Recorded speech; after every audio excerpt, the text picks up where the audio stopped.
But I just want to thank you all for inviting us to speak about Seascape Alaska today. We're a regional mapping campaign, and our tagline is working together to understand the depths of Alaska's vast seascape.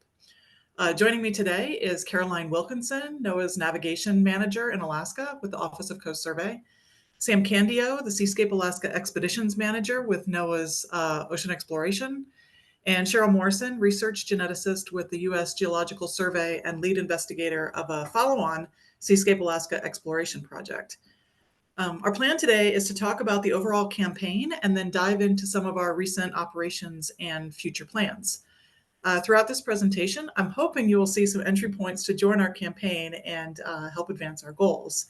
And I've been trying, at least within this last year, to learn more about IARPC in the same process. Next slide, please. So first of all, to kick things off, for my part, I'm going to introduce Seascape Alaska and talk about why, what, and who we are. Next slide. So to set the stage, I coordinate this regional mapping campaign called Seascape Alaska, and I spend a lot of time studying the map on this slide. What it shows is that as of January 2023, more than half of the seafloor off of Alaska is considered unmapped. In other words, the big red areas shown on the map are highlighting areas where we have no observations of the seafloor within 100 meters square. Relative to other parts of the U.S., this region has the largest total area of unmapped seafloor, and this stat is just one part of a much larger narrative about how little we know of the seafloor, especially at larger scales. Next slide, please. But why do we care? Well, there's some benefits to having better information, and that includes safer navigation and community access, fisheries management. Next slide. Aquaculture siting for shellfish and kelp, identifying and addressing marine debris. Next slide. The identification of habitats and underwater cultural heritage, as well as renewable energy and the identification of critical marine minerals. Next slide. And then lastly, but not least, some other benefits include improved research and modeling, and as well as hazard mitigation and adaptation, including from sea level rise, earthquake, and tsunami hazards. Next slide. So to support these benefits, there are some approaches to filling these data gaps for Alaska that are emphasized in two strategies that came out in 2020. The first one is the National Strategy for Mapping, Exploring, and Characterizing the U.S. EEZ, and the second is the Alaska Coastal Mapping Strategy. In 2021, so a year later, these two strategies were accompanied by implementation plans that have slightly different goals, but they end up complementing each other. And they operate under slightly different timelines based on water depth and mapping sensors used, but I'll just put out there that generally speaking, they're both a call to complete basic mapping everywhere and to explore and characterize priority areas in the next 10 years. And if you're thinking back to that big red map that I showed earlier, you would be correct that these plans are ambitious. And this is where regional mapping campaigns fit in. So next slide, please. And just taking another step back, I think it's important to probably figure out what we mean by mapping. In this case, we're talking about both air and water-based sensors like topobathy LiDAR and multibeam. And this could be acquired from airplanes and ships of various sizes and uncrewed systems. While LiDAR and multibeam gives us full bottom coverage of the seafloor, it may not always be the right technology for a particular geography. So in that case, we have single beam echo sounders from both systematic surveys as well as crowdsourced from non-traditional survey assets. These are just a few ways which mapping can be accomplished, but we do continually look for efficiencies and innovative ways to accomplish this goal. Next slide, please.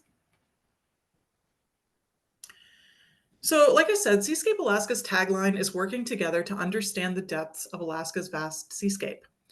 And the full delivery of the benefits that I mentioned earlier will require coordination among many potential data providers and partners. Seascape Alaska was formed in 2021, so we're only 2 years old, and it's a platform for this type of collaboration and coordination across all stakeholder groups. The campaign has 5 core values that are shown on the slide, and they're deliberately set to align with the NOMEC strategy. And what we need to reach 100% mapped is a significant ramp up in mapping assets and expertise to conduct mapping activities that follow best practices and standards. Additionally, all participants must be committed to sharing their data in a timely manner to make efficient use of scarce mapping resources. And while our central goal is to obtain basic mapping data, we do talk about collecting a range of different data types, which will become more evident as we progress through our speaker lineup. Next slide, please. So you might be wondering who's currently participating. And this is not a fixed list by any means, but today our members include folks from the Park Service, from the Coast Guard, from NOAA, BOEM, USGS, the Army Corps of Engineers, specifically the group that's doing the Topobathy LiDAR airborne data collection, the University of Alaska Fairbanks and Alaska Center for Energy and Power, the state of Alaska, the National Renewable Energy Lab, Saildrone, Fugro, and Wolpert. And so we would welcome more to join us. Next slide, please. So this is a bit of an evolving topic, but if you're wondering how we operate, we currently have 4 venues for collaboration. The primary forum is the monthly Seascape Alaska meetings. At these meetings, we typically have one of our members give a short presentation on a topic of interest, and then we run through a host of updates to make sure that everybody's on the same page. Our second most active group is the data management technical team, which also meets monthly. This group is not too dissimilar from Indiana Jones. The members of the group, they're dedicated to finding previously collected bathymetric data and making sure that it's publicly available. And this team was largely responsible for a major influx of bathymetry data that advanced our NOMEC goals in the first year of our campaign. But this public data access topic continues to be a major point of discussion across the entire campaign. Our third group is the Aleutians and Exploration Planning Team. The team is dedicated to coordinating on mapping and exploration topics, specifically in the Aleutians, but that geography is likely to change over time, to be fair. Our newest group is the Offshore Alternative Energy Data Team. And currently the team is looking to put together a speaker series. I think they've had about 3 meetings so far, to be fair, so they're quite new. But they're looking to put together a speaker series on different topics relating to offshore alternative energy. And then they're looking to do a review paper of different technologies and topics under the umbrella of what's happening in Alaska. Some of the topics include tidal wave, offshore wind, hydrogen, lessons learned from oil and gas in the industry, lessons learned from Cook Inlet work, and consulting with indigenous communities. It's a wide range, and like I said, they're fairly new. But if you're interested, they would welcome more participation. Next slide, please. So adjacent to our collaborative work within the campaign, we're proud to say that as of this summer, we have been recognized by the Intergovernmental Oceanographic Commission as supporting the UN Decade of Ocean Science for Sustainable Development. This endorsement gives our campaign members access to international networks of scientists that are striving to achieve, in the words of the UN Decade, the science we need for the ocean we want. Next slide, please. As I mentioned before, we're a relatively new campaign. We're only 2 years old, but this particular year was the one where we've had a number of Seascape Alaska branded activities that are shown on this slide. To be clear, not all of these polygons were set to be fully mapped, but what they do demonstrate is a wide range of geographies that are priority areas of interest for many of our government and non-government partners. These are largely activities supported by NOAA, USGS, BOEM, and NOAA's Hydrographic Survey contracting partners. And the rest of our speakers today are going to walk through some of the operational aspects of their participation in Seascape Alaska. I'm hoping that some of you will be inspired to join us for future year activities. But I'm going to pass the mic now up to Caroline Wilkinson, the Alaska Navigation Manager with NOAA's Office of Coast Survey. Thank you, Meredith. So many of you are probably familiar with the Office of Coast Survey's Safe Navigation mission and our longstanding presence in Alaska conducting hydrographic survey operations. I'll talk a little bit today about our efforts to improve engagement and support coordination activities, specifically through the Seascape Alaska campaign. Next slide, please. So in Meredith's opening remarks, she showed you that large red map depicting all of the unmapped areas of Alaska. This map shows where we do have data. About 34% of Alaska waters are mapped. The blue areas on this map are associated with data coming from NOAA's Office of Coast Survey or the NOS hydro pipeline. This is bathymetry that will have been collected for primarily the purpose of safe navigation, but is of course shared broadly for multiple applications. Most of the survey data in that 0 to 40 meter depth band in support of the NOMEC strategy are collected and consumed for the Office of Coast Survey. And by consumed, we mean applications in our modeling and also to our nautical charts. These areas are particularly challenging to map, so we spend a lot of time carefully planning to make sure that we make the most of our assets, our efforts, and our time. And we have very strong interest in partnering to advance mapping in these areas. Next slide, please. So as part of our survey planning process, we do both broad and targeted outreach through our regional navigation manager, which is me. I'm the regional navigation manager for Alaska, and also through our hydrographic operations branch. Pictured here is one of the ways that we do this outreach. This is a web service containing our multiple years of out-year plans. The URL is there to the left on the slide, but it is also published on the U.S. Mapping Coordination website. There is quite a bit of uncertainty in some of these far out-year plans, but the teal color pictured there shows what are our expected plans for 2024. As we receive funding and ship time, we then refine those plans each year into a story map where we then update our survey progress. You can see that under 2023 Coast Survey Story Map, and hopefully 2024 should be out in the next few months. Next slide, please. The third element of our planning and coordination is what we are calling our consultation request emails. This is not the best way to describe them because they are not official consultation. We do tribal consultation as well as NEPA consultation. But what this email is it is sent to a broad range of partners and used to identify any data that might have been previously collected in the area and also help shape our priorities in the field that the project should address. I shared these broadly with industry and government, but for anyone else, including the science community, these consult requests are mainly distributed through the Seascape Alaska email group. So I highly encourage you to reach out to Meredith Westington to join that group so that you can be up to date on the NOAA Office of Coast Survey plans and help us to inform them. Next slide, please. So Office of Coast Survey was awarded $1.1 million in support of the use of UXS in contracted survey projects in Alaska last year. This tech was applied to 2 contract surveys during our field season 23, and this mainly looked like an autonomous vehicle that operated in line with survey vessels through our contract partners.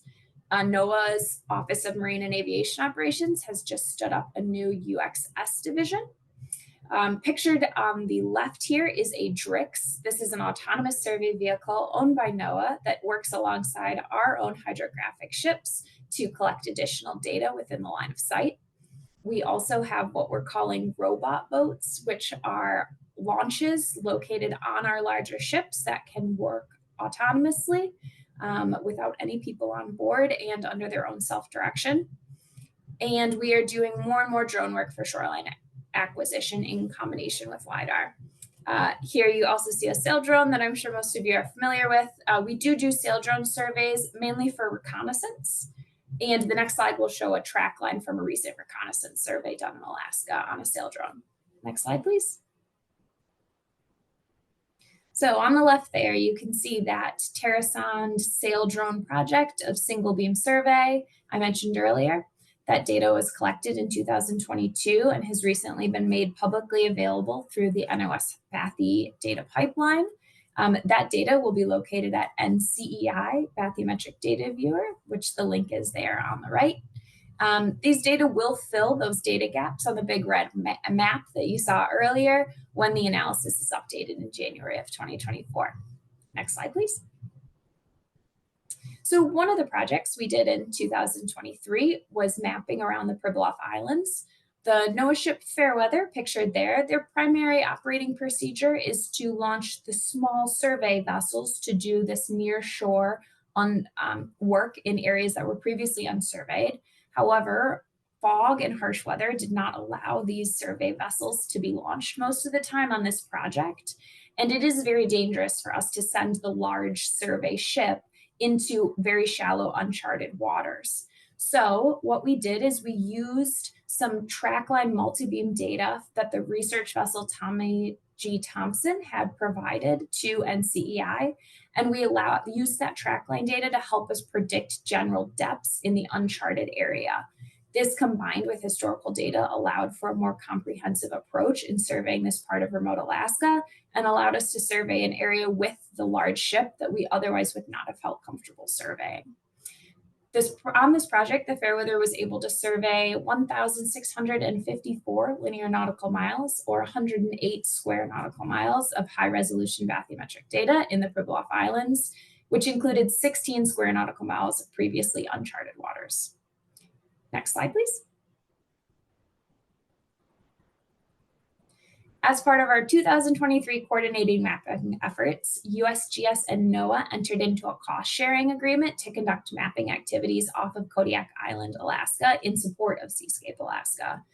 This multi-year study is shown on the left in green. It was primarily funded by USGS on the survey vessel NOAA ship Fairweather, but NOAA's Office of Coast Survey provides the project management, environmental compliance, data acquisition and processing, and quality assurance. And that data will all be archived in the NCEI Bathymetric Data Viewer. The Seascape Alaska project in 2023 was 12 days long, and the ship was able to collect multi-beam bathymetric data as well as backscatter and water column data in some of the areas in that lime green. The project results will provide key information to support USGS's earthquake, tsunami, and landslide hazard assessments and situational awareness to improve hazard assessment and forecasting. The data will also be used by NOAA Fisheries to support the delineation of trawlable and untrawlable seabeds using processed backscatter and bathymetric data. Thank you very much, and I will now pass it off to the next speaker.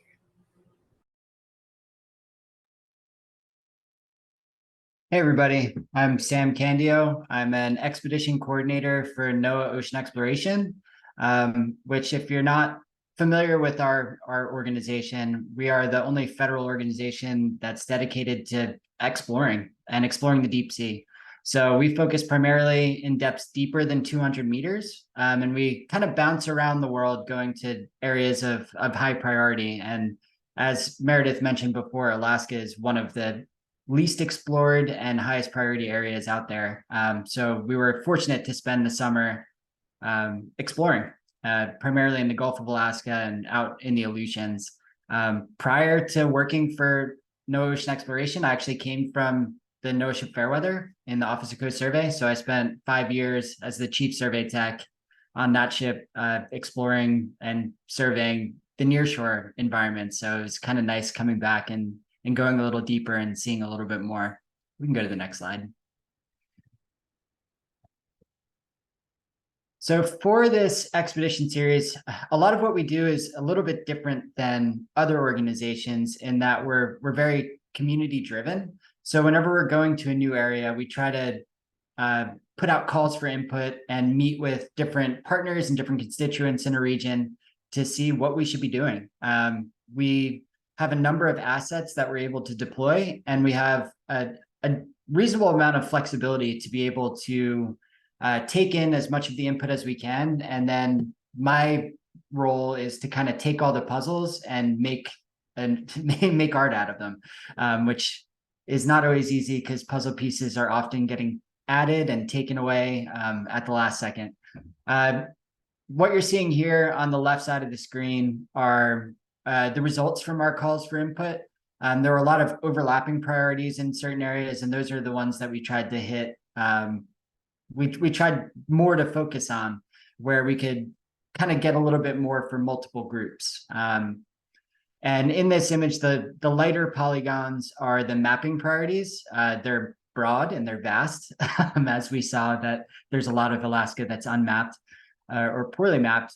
And then the darker polygons are areas where people specifically wanted that further characterization, because on board, in addition to our multi-beam echo sounder to collect that bathymetric data, we also have water column sonars that can kind of look throughout the water column at things that are not water. So whether that be bubbles from seeps or biological things within the water column, we can kind of monitor that as well. And we also have a sub-bottom profiler that's able to look beneath the seafloor to a depth of up to about 80 meters, I believe, to get a little bit more information about the areas as we're going. In addition to that, we also have a dual body remotely operated vehicle system that we're able to deploy to get eyes on the seafloor and do a little bit of ground truthing for the habitats. With those tools, it would be impossible to see the entirety of the seafloor. Not impossible, it would just probably take the order of millennia. But it at least gives us kind of an idea of if we see this within the acoustic data, we may expect to see these types of communities. So we kind of are able to balance that with the data that we're collecting, and then hopefully get a little bit more information. So throughout this summer, we had 5 expeditions dedicated to Seascape Alaska. We had 4 of them that were mapping focused, so just collecting that baseline data that's so valuable. 3 focus a little bit more out towards the Aleutians, 1 focus more in the Gulf of Alaska. And that one is actually off of California right now, kind of finishing up their expedition, doing a little bit of mapping further south as the Gulf of Alaska has erupted once again with some pretty poor weather. So in kind of collecting the priorities for this region, I had to kind of necessarily keep it broad because weather can be so volatile, and that allowed for a lot of kind of maneuvering around and collecting data in sometimes unexpected places throughout the summer. We can go to the next slide. So this is what we were actually able to accomplish. We ran into a number of challenges, weather being a large one, staffing being another difficulty that we were dealing with over the summer. That's kind of standard across the maritime industry right now, unfortunately, where it's difficult to staff the boats at times. But all that being said, I think we had a largely successful expedition series. We weren't able to do quite as much work out on the Aleutians and particularly on Bowers Ridge. I was really looking forward to getting up there. But we kind of had to cut that area a little bit shorter and focus a little bit further east. We were able to have 93 days at sea on the Okeanos Explorer over this summer, which was really good. We were able to collect a lot of great bathymetry data. And we also were able to fund 4 days on the Kilo Moana as it transited from Seward, Alaska down to Hawaii. They had a little bit of extra time to play with. We had a little bit of extra money to play with, and we were able to get a good chunk of mapping data, I believe like 84,000 square kilometers, I think, over the Patton Seamount chain to collect some more contemporary data there. And one of the cool things about collecting that data is the Fisheries Science Center in the Alaska Fisheries Science Center in Seattle was able to deploy a mooring on the data that we collected within weeks of us collecting it. So kind of a nice collaboration there. We were able to complete 26 ROV dives, 23 of which were within the US EEZ. And with that, we were able to collect almost 400 samples, both biological and geological. A lot of those were associate samples, things that were hanging on to the things that we were trying to collect, but still very valuable to science.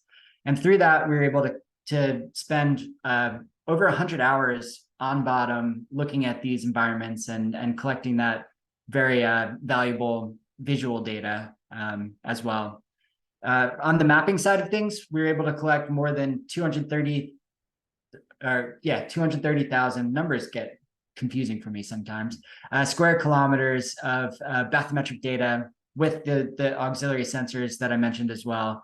And looking at that, it's approximately the size of the United Kingdom, which is about the same size as Michigan, I found out through doing this, which I thought was pretty interesting.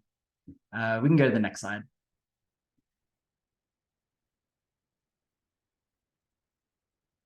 And for this, I just wanted to show a quick video that highlights a little bit about what we were able to see while we were down there, as well as kind of to give an idea for maybe those who are less familiar with our organization, the quality of some of the products and imagery that we're able to collect.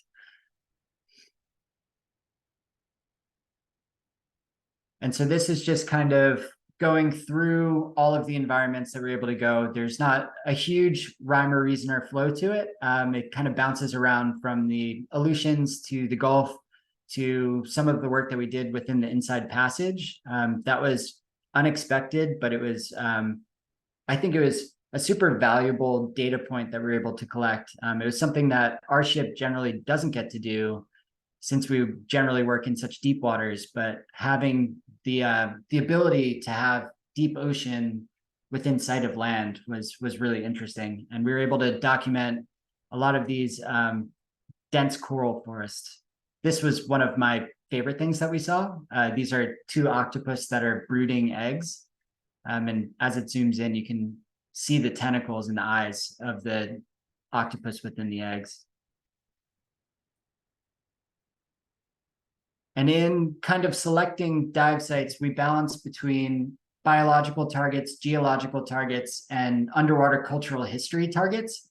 So often we look for, in each area that we are, if there are shipwrecks that we can try to find, or something that's of value to the archaeological community, that's something that we balance as well. So as you're kind of going through some of the video and the data that we've collected, you'll see that we have some focus on areas that may have been affected by the major earthquakes that have happened. We dove on one area that was suspected to be landslide deposits from the 1964 earthquake. We looked at methane seeps and cold seeps, and we also looked at dense coral aggregations and coral forests. So kind of got a run of a bunch of different things. The way we operate is we like to get a bunch of different data points to help further exploration by saying like, I didn't expect that to be there. Maybe I should go look a little deeper. So we're kind of hypothesis generating rather than hypothesis proving. But we can go to the next slide.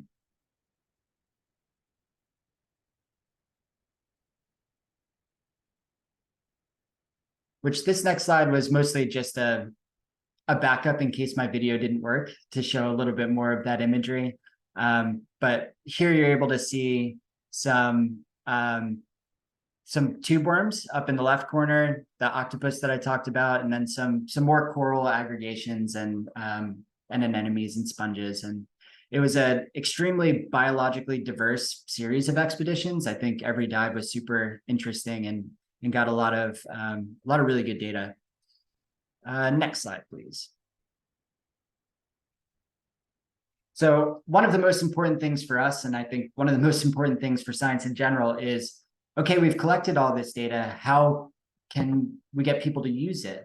And one of my favorite parts about the organization or NOAA Ocean Exploration is that everything that we do is public. And we strive to have all of our data QA'd and QC'd and in the archive and accessible to everyone within 120 days of the expedition completing. So that'll put kind of everything for this series early next year, in January, February, everything should be available. And that'll be, depending on which expedition, it'll be a little bit sooner, a little bit later. The NOAA archives at NCI should be the source for the final data. And we have this data atlas that was launched, I believe, this year. It's fairly new. But it's very kind of user-friendly. You're able to look at different expeditions and filter, and you can look at the GIS and click through it that way. And it should give you access to all of the data collected and all of the archives within there. Next slide, please. So in addition to the digital data that we collect, so that's kind of the bathymetric data, all the oceanographic data, we have our physical samples. And those are all also publicly available. And they're kind of in two different bins. So our biological samples are at the National Museum of Natural History within the Smithsonian. And they basically take everything, they do the initial DNA barcoding, and then they catalog it and kind of curate it. And it serves as almost a library of sorts, where you can kind of check out different whatever specimens you want and do whatever testing might be beneficial on it. Or you can come to the Smithsonian and do research with all of their state-of-the-art equipment, which I think is really amazing. And then our geological samples are at Oregon State in their repository there, and same deal. So it's all available there. We also collect water samples for environmental DNA, and those are within the Smithsonian as well. Next slide, please. And I think this is the last thing that I just wanted to briefly mention is we try to do as much community outreach as we can, both during and after our expeditions. And following our last ROV expedition, we were able to participate and kind of help set up the inaugural Seward Marine Science Symposium. So this was a basic, like a local symposium for Seward, for the organizations within that town to get together, talk about the work that's being done, and find ways in which they can increase collaboration and just awareness of the work that's going on. And I think this is super valuable, is just a lot of these different areas have multiple organizations that are doing really great work and could definitely benefit from communication. So with this, we're also able to get some artists involved and get the public involved. And we set up this mural. We had tiles that were able to be created and added to the mural. And it really ended up being a very amazing thing to be a part of. And I'm hoping that in the future, I can be invited to some more of these symposiums. I think there is the intent to keep them going. Additionally, we were able to do a series of ship tours and get a bunch of both students as well as partners and members of the local community to come see the science being done and figure out how to get involved. And I think that's it for me. So I will pass it along to Cheryl. Hello, everybody. I'm really excited. Can you hear me? Good. Yes, I'm really excited to tell you about a study that's up and coming. So this is in the Aleutians, the Aleutian Arc Integrated Exploration of Priority Benthic Habitats, probably going to happen in 2025. The work is supported by NOAA, Ocean Exploration, Deep Sea Coral Research and Technology Program, as well as Integrated Ocean and Coastal Mapping, BOEM's Environmental Studies Program, as well as Marine Minerals Division, managed by the Ocean Exploration Cooperative Institute and supported by USGS. Next slide, please. So we've heard a lot about the Aleutians, and Sam gave some good reasons to go to the Aleutians. And basically, a lot of our priorities were driven by the NOMEC strategy that Meredith mentioned. This area is remote and understudied, the most understudied in the US EEZ. And most of the visual observations, besides the Okeanos and very recent expeditions, have focused on shallow depths and the shelf edge. So there are vast areas of the deeper slopes and submerged volcanoes and submarine canyons that still remain poorly mapped, explored, and characterized. And specifically, we're looking at ecologically and economically important seafloor habitats, such as deep sea corals and sponge grounds, the potential for hazards such as earthquakes, tsunamis, and submarine volcanoes, and then areas that might have resources, geological, energy, and biological resources, such as fisheries and natural products. And together, this multidisciplinary habitat characterization will provide information for effective resource management, hazards avoidance, and policymaking decisions. Next slide, please. So our science objectives include exploring and ground truthing some of these newly mapped features in the central and western Aleutians, specifically focusing on geological resources such as hydrothermal vents and cold seeps, some of the seeps you just saw from Sam, hazards, including submarine volcanoes and landslides, and then sensitive benthic communities such as the coral and sponge grounds, which may be critical fisheries habitats.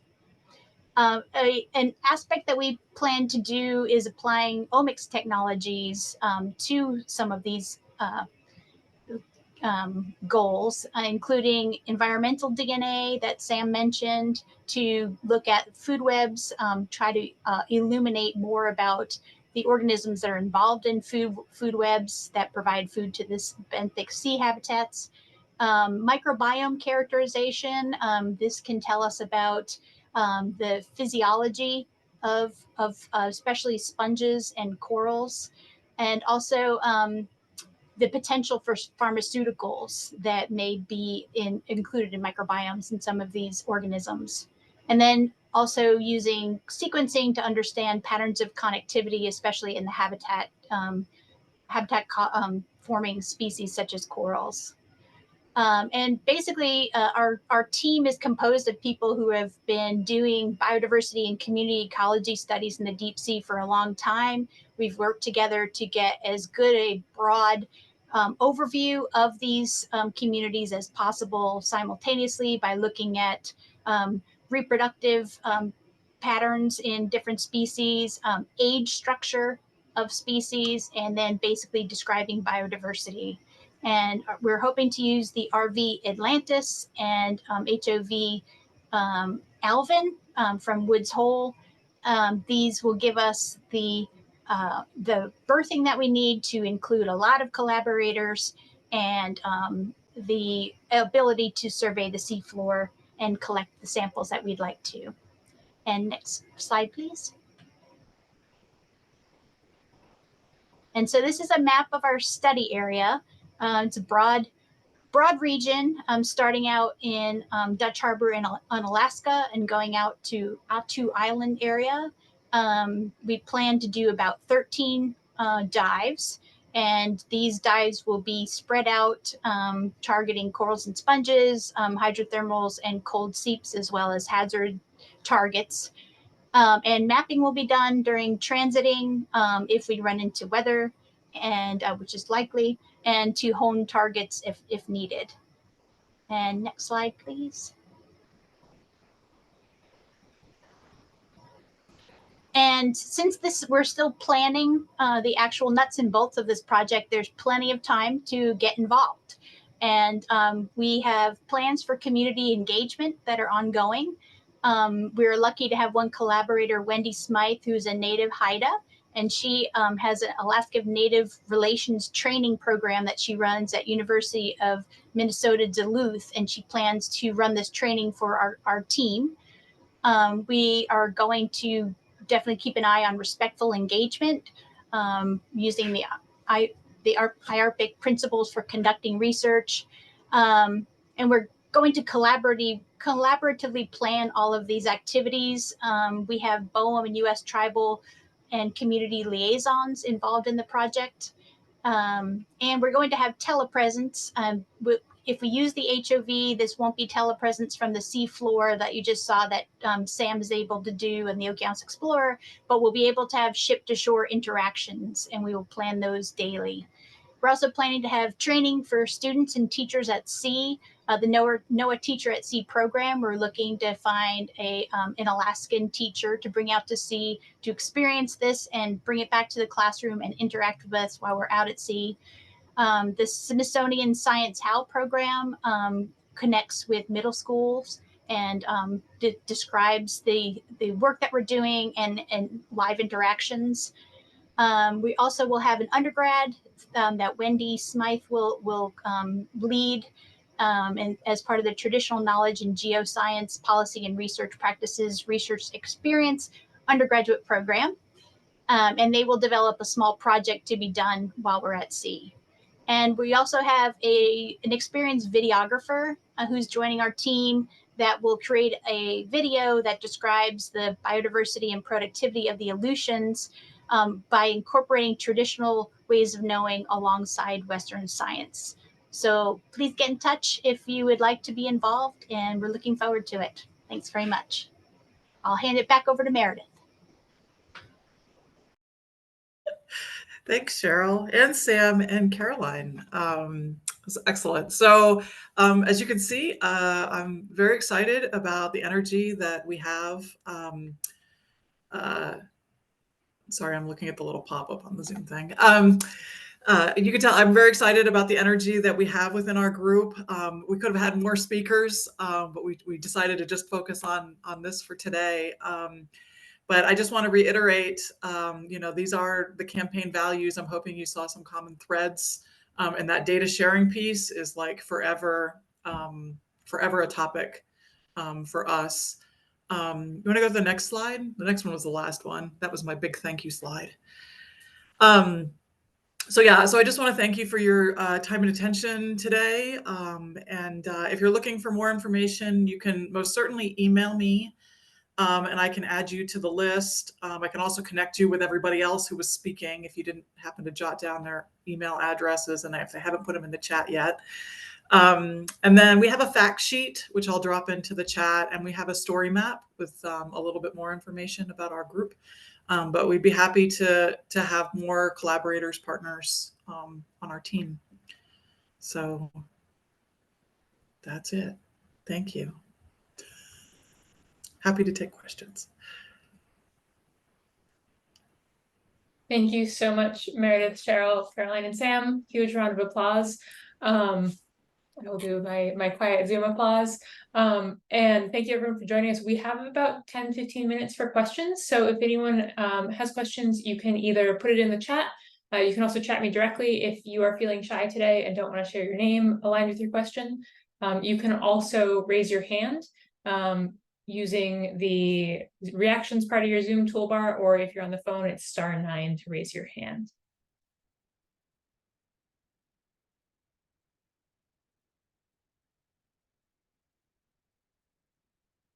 I'll give folks a moment to get that chatting in.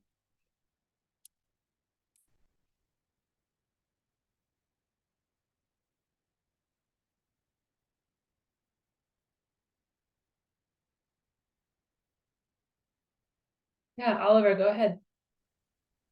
Hey, great presentation, guys. Really interesting. I had a quick question about the ocean exploration projects and if there was any interest or if you guys are going into looking with passive acoustic monitoring to go alongside the visual data.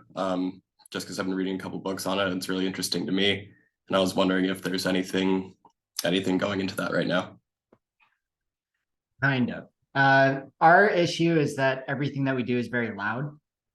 So we've kind of experimented with hydrophones on the hull of the ship. That's not super useful when we have all of the sonars pinging. And then we do have hydrophones on the vehicle itself. And we're kind of playing around with that, what we can tease out of the environment, but the ROVs are also quite loud. So it's something that we're always looking into, but we kind of don't have an answer for it yet, if that makes sense. And on the Aleutian Arc expedition, BOEM has a hydrophone that they'd like to put out at some point. We're trying, it'll depend on all the other operations and when it fits in. So there could be some data coming from that.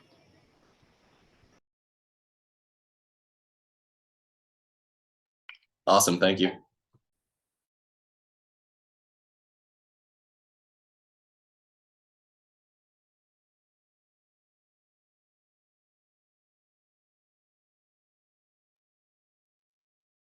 Are there any other questions? This is a very thorough presentation. So I was trying to come up with questions, and whenever I would come up with one, y'all would already answer it. So you make the question part difficult.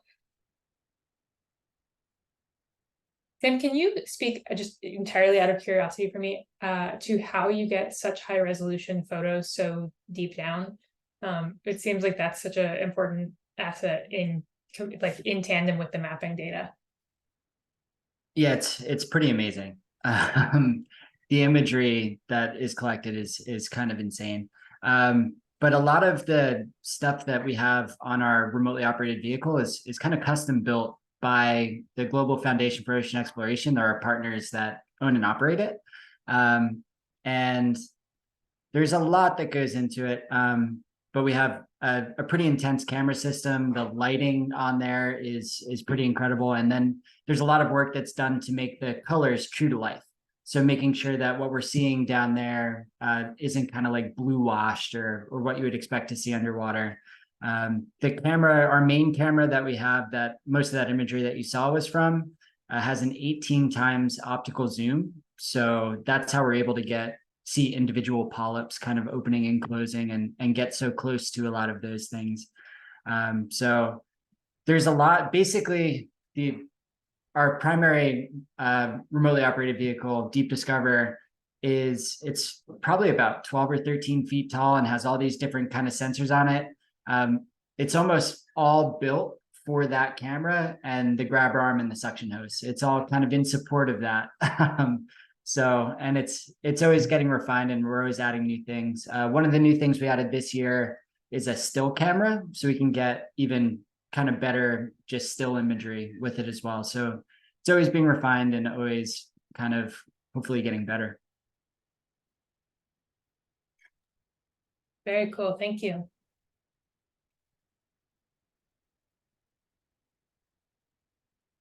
Put one more call up for questions. Give folks a moment.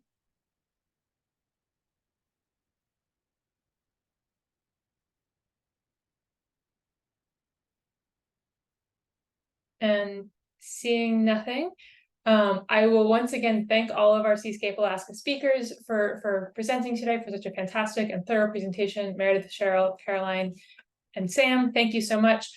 This has been recorded, so it'll get posted on IARPC Collaborations and on our YouTube probably later today, if not by the end of the week.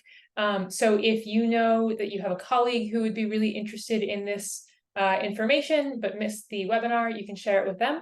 And I will also post the slides to IARPC Collaboration, so if you missed anything, you can check it out there. So thank you, everyone. Have a wonderful rest of your day, and we hope to see you at a future IARPC Collaborations event.